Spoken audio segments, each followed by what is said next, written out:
Hello everyone and welcome back to the Fantasy Football Fix YouTube channel. My name's FPL Phillips and it's finally that time again where I get to bring to you another episode of Eddie versus the algorithm, where if you don't know, I'm taking on a computer generated team put together by the Fantasy Football Fix algorithm for every one of the 38 game weeks of the 23-24 season, and then we'll see at the end of it who is better, a human brain or a computer generated team. So far I've been doing pretty well, and the last game week of 2023 did go in my favour too. As soon as those Diogo Jota points came in, 19 of them, I knew that it was myself with a victory over the algorithm. So despite going for a few more outside the box punts, just one of them coming in did pretty much single-handedly give me the victory in last game week. So we'll just jump ahead and get straight into game week 22 and kick things off as always with how the computer generated team is looking ahead of this upcoming game week.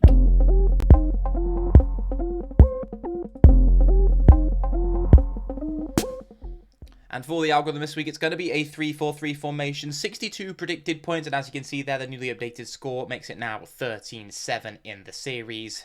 In goal for the algorithm in game week 22 is going to be Bernd Leno of Fulham. Everton at home is a pretty nice fixture at the moment. I know Everton on the whole this season are doing a lot better than their position in their table does reflect, points deductions, etc., all that stuff. Their attacking data isn't too bad either. I don't think, Fulham have been a good defence at times, but have also let slip a lot of goals. You know, when I owned Leno, I remember them not keeping a lot of clean sheets at all. So, not my favourite punt, and I think there are maybe better options this week as well. But still, of course, a very nice fixture on paper, and I could see Fulham keeping a clean sheet in that one. In defence, we're going to see Trent Alexander-Arnold, Nathan Ake, and Mitchell. So, some old faithfuls that the computer keeps bringing back into the team. I'm looking at Mitchell in particular, a name that we see whenever there's a Crystal Palace defender. And in general, I think the algorithm does tend to hype up the Palace backline, perhaps more than it is owed. They have been a good defence at points this season, and of course Sheffield United at home, one of the best prospective fixtures you can have in terms of looking for that clean sheet. I don't know whether I'd even go for him out with the Palace back line though. He has got a few attacking returns.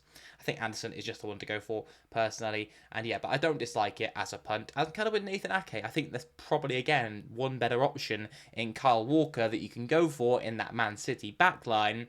It's just at the moment when we're looking at buying Man City assets, we've got Haaland coming back to contend with. Lots of us already own Alvarez and maybe even, a Foden, or considering bringing in a De Bruyne. So if you're looking for City assets, Nathan Ake is probably not the one you're going to go for if we're talking about transfers you might want to do in your FPL team right now. But definitely doesn't seem too bad of an option. If you can get the minutes in that game against Burnley, then, again, it's another one where there's going to be a good chance of a clean sheet, at least on paper. Trent Alexander-Arnold is Trent Alexander-Arnold. I don't think we really need to talk about him too much. He's a great asset to have in your team for pretty much any game at the moment. In midfield as well, we're going to see some of the more exciting picks in FPL at the moment. Some very kind of basic ones, to be honest, though. We've got Jared Bowen, we've got Bukayo Saka, Richarlison, all very highly owned, and Phil Foden, has gained a bit of a following as well as of late. They've all got very nice fixtures, 3 of those being at home out of the 4. Bukayo Saka's probably the one who's impressed me the least out of these assets.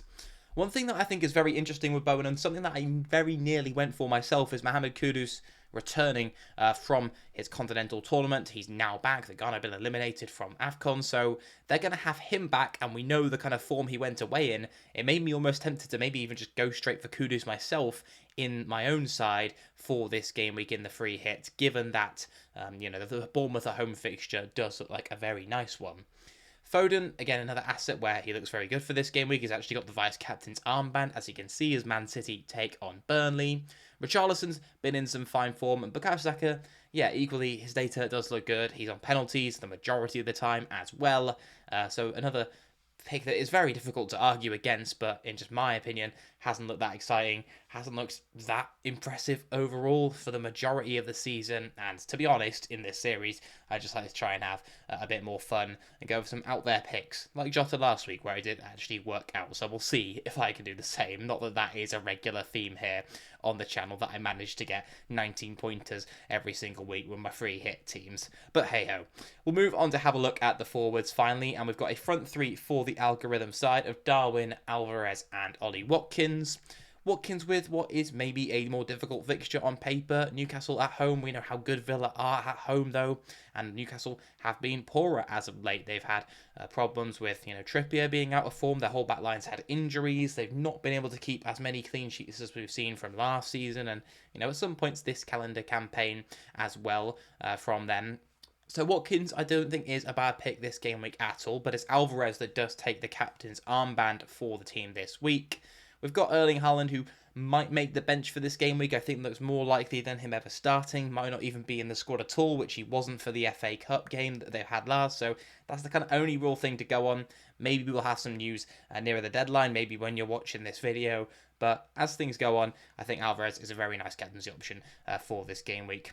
And Darwin Núñez, another one who is pretty good of an option. I hate owning Darwin personally myself. If you want to go and put yourself through that hell of watching him miss XG chance after XG chance, then go for it. But when he has confidence, there is a man who can, like Jota, really get well over 10 points in one game if he can take the chances that, in the most part, he probably should be putting away. One could say, it's very easy for me to sit here and say that Premier League footballer should be putting away those chances. But yeah, I think Núñez is a very reasonable pick to go with. On the bench for the algorithm, it's Odegaard, Nathaniel Klein, and Pedro Porro. So some interesting picks down there on the bench. Again, it's just a situation where no Haaland, no Salah at the moment. The algorithm's just got budget to spend, so this will just be some more of the highest predicted point scorers down there as the substitutes. But we'll move in to have a look at my team now and who I've gone with my armband, and also have I made changes? Have I got a different side? Well, this is what mine looks like. I've actually gone with Alvarez still as my captain. I've kept Foden as well. I've gone with Bowen despite the temptation from Kudus. But I have made changes. I've got Eze instead of Saka, because as I mentioned, I just thought it would be a bit more fun. I've then gone with Højlund as my final striker, which is probably a little bit silly on paper. A slight chance he might not even start. We've got the Rashford thing going on at Manchester United at the moment as well. But he has scored in the FA Cup. He's one of those players where I've just got a bit of a feeling he might score this game week. So call it stupidity, call it whatever you want. It's my gut feeling, and I'm going with it. Because despite that, I haven't got many other changes in the team. I have changed 3 of the defence, however. I've gone with Areola in goal. I think there are more expensive keepers who might have better fixtures. But again, I think it could be a game week for Areola in this one. So I've just decided to go with him. Estupiñán and Pedro Porro, very basic template defender picks at the moment, but for good reason. So they're in alongside Trent. And then I've gone with another one of my maybe more spicy picks up front. So I've gone with João Pedro in Brighton's game against Luton. He's taken the vice-captain's armband over Foden just because I don't really like putting my vice and captaincy on the players from the same game, just in case some freak of nature happens. Something like maybe, like a virus striking that might end up in games getting cancelled and whatnot. I think that's probably still scarred me, and has meant that I will refuse to do that forever. So the vice-captaincy goes to a player from a different fixture than the City Burnley one. On the bench, I've gone with Diogo Jota, maybe just a bit of loyalty from last week, but he does look really good at the moment, and I was almost considering finding him away into the starting 11. Could have gone with a 3-5-2 with Højlund on the bench or something else like that. Henderson, again, could have been in the starting 11 himself, but him and Udogie just couldn't find a way to justify going for any of those two over the 3 in my backline. And finally, we'll have a look at the captaincy slide for the captaincy discussion, because Alvarez is on both the captains in the algorithm and my own sides. But let's have a look if there are any other options who might present a better choice for game week 22.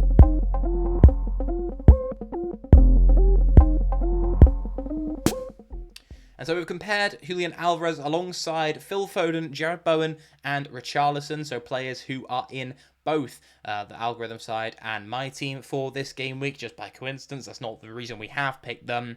But the predicted points go in favour of Alvarez, and albeit that they are quite tight. Foden and Richarlison only 0.1 behind each on 5.6, and Bowen on 5.4. The ownership, again, is pretty similar for 3 of the players. Richarlison is a little bit lower at 18%, but the others all kind of pushing towards those 40 and 50 milestones.